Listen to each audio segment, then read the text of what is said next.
400+ స్టోర్స్తో ఒకప్పుడు ఇండియాలో number 1 retail చైన్గా మార్కెట్ని డామినేట్ చేసిన బిగ్ బజార్ ఎలా క్లోజ్ అయింది? ఈరోజు ఈ వీడియోలో తెలుసుకుందాం.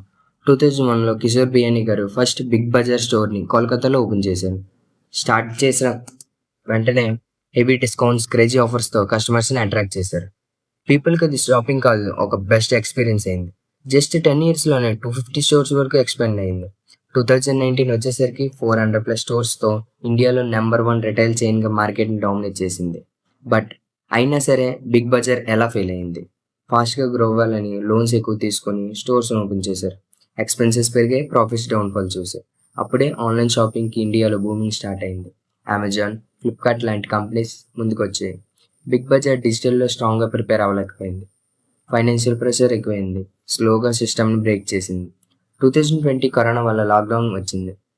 ఉన్న అన్ని స్టోర్స్ క్లోజ్ అయ్యాయి. సేల్స్ మెల్లగా డ్రాప్ అయ్యాయి. ఆఫ్లైన్ మీద డిపెండ్ అయిన బిజినెస్ కాబట్టి రెవెన్యూ ఆల్మోస్ట్ జీరో అయింది. ఇలా ఒకదానిపై ఒకటి దెబ్బ తగలడంతో ఒక టైంలో ఇండియాని రూల్ చేసిన బ్రాండ్ చూస్తూ చూస్తూ కొలాప్స్ అయిపోయింది. ఇంతకీ మీరు ఎప్పుడైనా బిగ్ బజార్లో షాపింగ్ చేసి